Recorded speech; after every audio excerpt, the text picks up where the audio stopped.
مې دې پورې کوله زما محترمو چې حتی الامکان ځان د حرامو نه وساته. وایي امام شافعي رحمت الله علیه شاګرد امام احمد بن حنبل رحمت الله علیه وایي دا امام شافعي به په شام کې اوسېده او امام احمد بن حنبل رحمت الله علیه به یمن کې اوسېده. دا امام شافعي یو استاد او امام احمد بن حنبل رحمت الله علیه شاګرد دی. وایي ډېره زمانه وشوه امام شافعي رحمت الله علیه په زړه کې ارزو راله چې زما شاګرد امام احمد بن حنبل را یاد شوی دی او راغلی نه دی چې په څه کې مصروف دی. ګنه دا فقیر ته هېر شوی د استادانو او د شاګردانو په مابین کې روحاني رحمت دي کې ډېره مینه او که چاته پته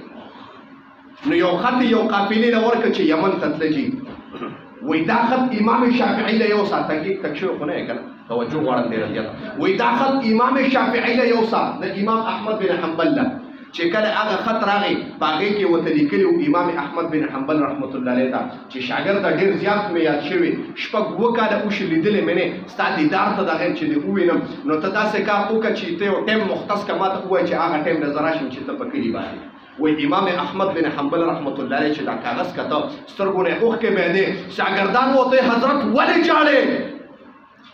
ورته وی زما استاد دی چې زه یاد کړی ما ته وی ستا ملاقات ته راځم. ما وی زما څه مجال چې استاد به زما ملاقات ته راځي. دوباره مې خط ولیکه د شام په طرف باندې قافله ته ما وی حضرت زه در روان یم تاسو څه درنه کوئ. وایي کله چې هغه ته خط ورسېده وخت یې ورته وښود چې په دې به درځم. وایي امام شافعي رحمت الله علیه شاګرد و عام شاګرد نو چې خبره کوم چې دا څنګه شاګرد و داسې شاګرد و زما محترمو علما کرام وایي چې 6 لاک احادیث ورته یاد ټول سبحان الله وایي سبحان الله قرآن نم سیوا ټول قرآن چې وګورئ تاسو نو قرآن تقریبا 6666 آیاتونه دي ټولو ته 6666 آیاتونه دا د قرآن دي. د 6 لکه احادیث یاد کړو په سوره چنده ورته قرآن په سینه کې یادو د نبی رسول الله احادیث وته. نو امام شافعي وته په استقبال کې ټول شاګردان ودرو دغه وخت باچای وخت وي دا څوک دی چې استقبال کېږي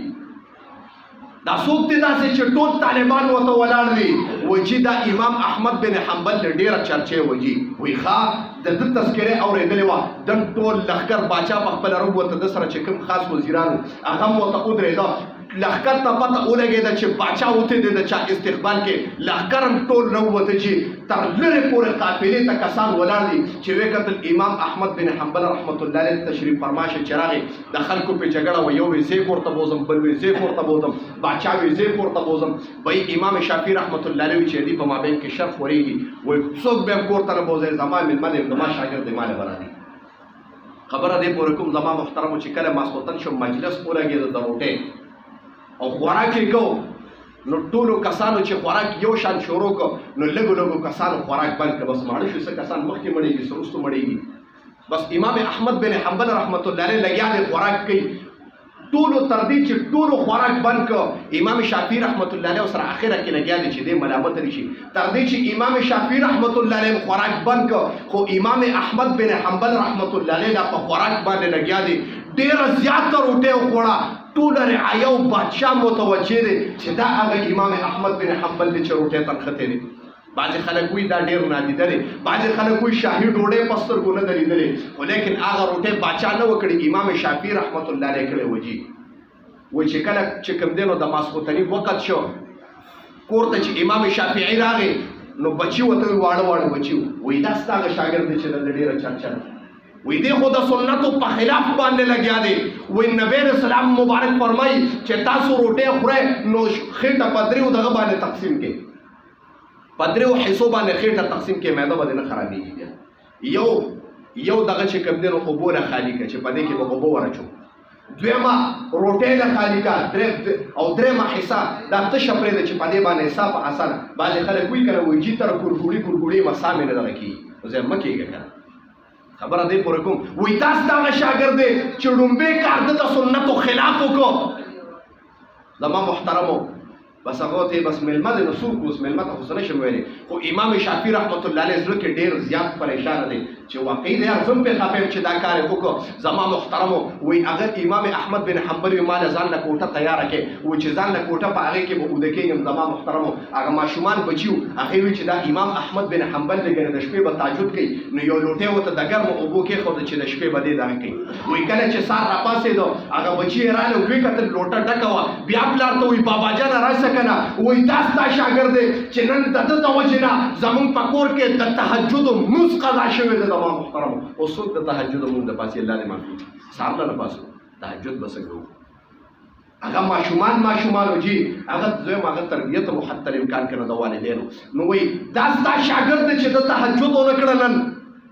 بس ډیر زیات ملامت شو دا کار کو چې امام توجه وړاندې ډیر زیاته امام احمد بن حنبل رحمت الله علیه راوغوښته وای راشه شاګرد تاسو سره بیکار دی کینو وای دا راته وایا چې ټیک ته انسان دې ته زما دغه خو ستا د وجې نه ما ته خپل وړو اولاد پیغور وکړو چې دا ستا څنګه شاګرد دی د سنتو په خلاف باندې لګیا دی ما ته چې حضرت څه مې کړی دي ما ته لومبې کار دې دا کړی دی چې کله ته روټۍ ته کېناستې نو دومره ډېره روټۍ دې وخوړه چې د سنتو لحاظ دې ونه کړه چې نبی علیه السلام وایي ګېډه په درېو حصو باندې تقسیم کړه تا د سنتو مخالفت دا وکړه دویم زما بچو تا ته د شپې نه لوټه کېښوده د هغې دا تمنا وه چې ستا شاګرد دی په استقبال کې باچا راغلی دی دی به د شپې نه خامخا تهجد کوي د بزرګۍ چرچې دي هغه لوټه چې راپاڅېده زما اولاد وکتل هغه لوټه ډکه وه دا تهجد ولې نه دی کړی ما ته وایي چې استاد جي شیخ صاحب ته خفه کېږه ما ته وایي چې ستا د حلال رزق برکت ته وایم کله چې زه خوراک ته کېناستم قسم دی ما ته په خوراک کې انوارات ښکارېده وایي ستا دونه پاک رزق دی ستا دومره حلال رزق دی چې ما به نوړی اوچته کړه قسم دی درب د اسمانونو نه به په هغه خوراک باندې رحمت راورېده وایي زه په ځان نه پوه شوی روټۍ مې حتی الامکان خوړلې ده بیا د هغه روټۍ اثر ده چې کله د شپې کېناستم ما به تهجد کول لیکن د قرآن او حدیث نه مې